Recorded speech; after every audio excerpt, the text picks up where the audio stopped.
I finally got my seller on the road. She waited over 2 days for her moving company to show up. And when they finally did, it was 8 o'clock at night. They didn't finish till around 2 a.m. and they had to return the next day because the truck they brought was too small.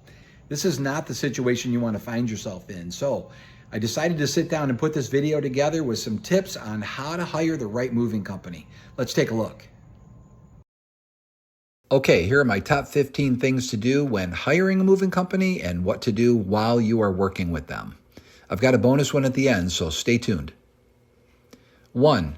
Check with your sphere and see if they have a moving company they've used within the last year. See if they'd recommend them. Number 2, check the company's ratings online before calling them.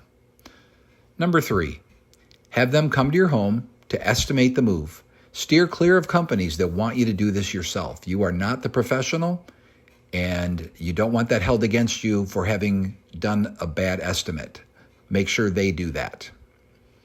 Number 4, get an ironclad, binding not to exceed, and fully detailed estimate from them. Number 5, ask about their process. Do they sub out the work? Who will be in your home and how will they be identified? When will your belongings arrive? Get all of this in writing. Number 6, ask for a point person, including their cell number. Remember, not all moves happen during daylight hours.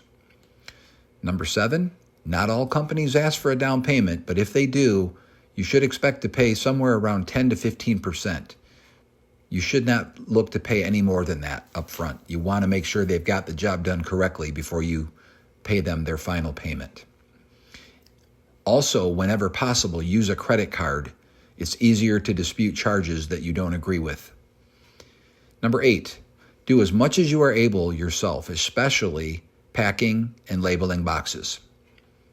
Number 9, mark your boxes with the room they'll go in at their destination and then mark that room on the other end.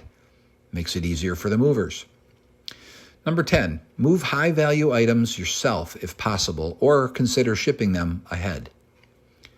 Number 11, if you can't be at your move on both ends, consider assigning a point person to oversee your move and make sure the movers know who's in charge and who can give direction.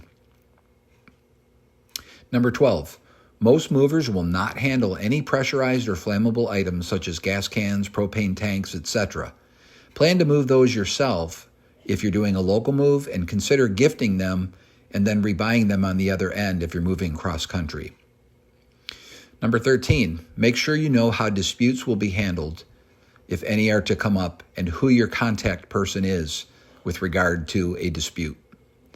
Number 14, before they leave, do a final walkthrough with the detailed list in hand and make sure nothing is left. Number 15, don't be shy. Speak up. If you feel something needs to be handled or packed better, let them know. And here's our bonus one, number 16. If you're labeling boxes, or if the mover is, get them to label, for example, kitchen boxes in a sequence of 1 of 10, 2 of 10, 3 of 10, etc.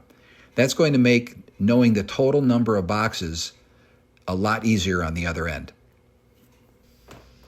Remember, this is all about good communication. You want to know as much about who is moving you, how they are going to account for and secure all of your items. You're going to want to know where your items are going, either short or long term, how they will be stored and under what conditions, and when they will arrive on the other end. It's also a great idea to let your point person know if you have a special situation, like delicate items that they'll need to handle, etc., up front. Be sure you feel good about who you're hiring, and don't be afraid to ask a lot of questions. Good luck with everything, and let me know if you'd like any more information on knowing how to prepare for your move.